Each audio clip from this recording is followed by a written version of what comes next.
Барлығына сәлем. Бүгін біз чак-чак жасайтын боламыз. Бізге қажетті ингредиенттер: 3 жұмыртқа, шым-шым тұз, разрыхлитель және ұн қажет болады. Мак пенен сгущенканы біз чак-чакта араластырғанда пайдаланатын боламыз. Ең бірінші ыдысымызға 3 жұмыртқаны саламыз.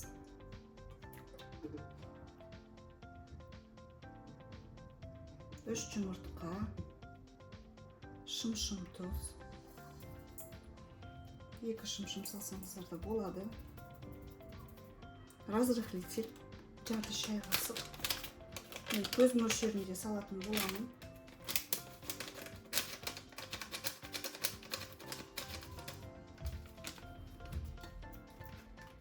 Жақсылап венчикпен араластырамыз. Разрыхлительді онымен бірге салса да болады. Өз еріктеріңіз.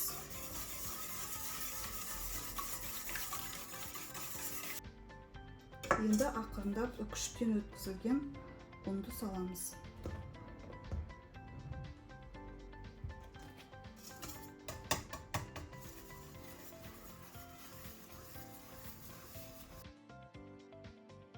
Бізде міне осындай қамырымыз шығады. Енді осы қамырымызды оқтаумен илейтін боламыз.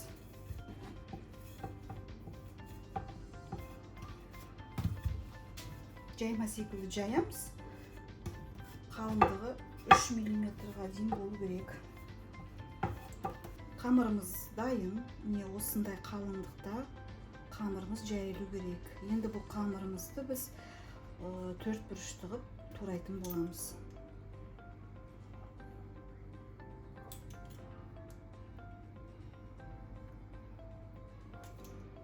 Осындай ұзын шағып, одан кейін былайынан турайтын боламыз.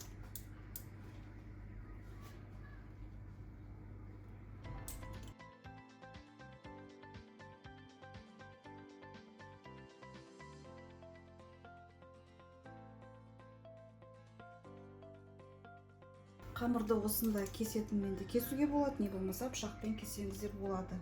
Өз еріктеріңіз, ыңғайларыңызға қарай. Енді осылай аламыз, бөліп аламыз да 4 бұрышты қылып кесетін боламыз. Қамырымыз жабыспайды бір-біріне, өте жұқа.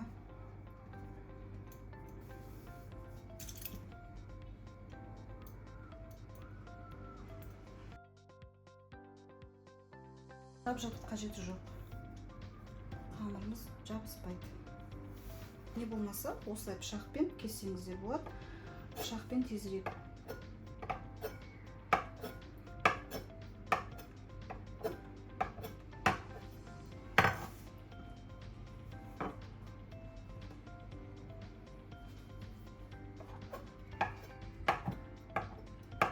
Осындай қазанға сұйық майды құятын боламыз. Сұйық майды көбірек құйыңыздар, өйткені чак-чагымыз толығымен майға кіріп пісуі керек.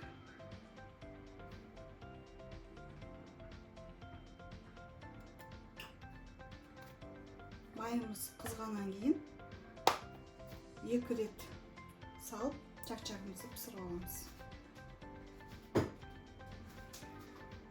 Жаңағы жасалған чак-чагымыз осындай 2 салымға жарады. Майымыз қызды. Енді қамырымызды салатын боламыз.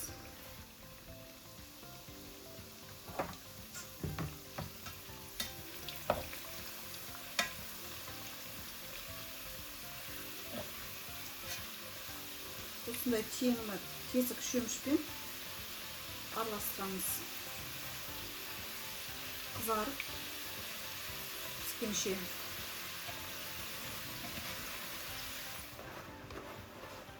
Енді пісқан чак-чагымызды чашкаға салып аламыз.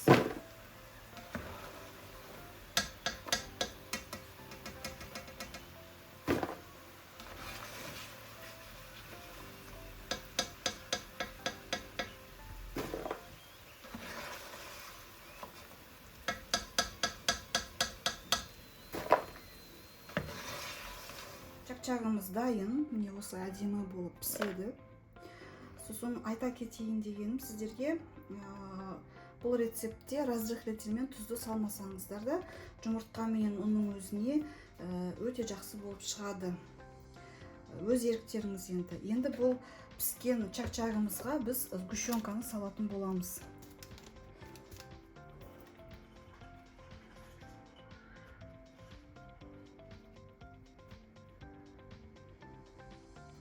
Сгущенканы салып,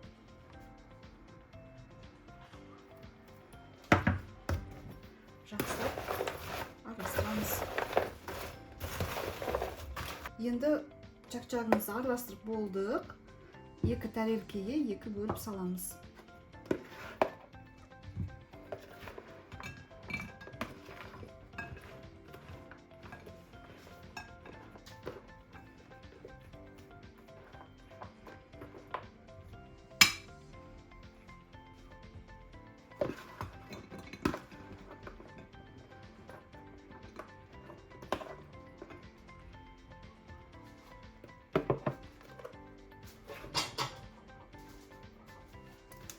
Осында 2 тарелка шықты. Енді бетін макпен әсемдейтін боламыз.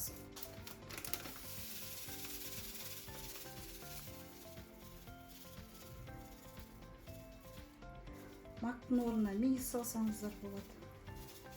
Өз еріктеріңіз. Міне осындай әдемі, әрі дәмді чакчагымыз шықты.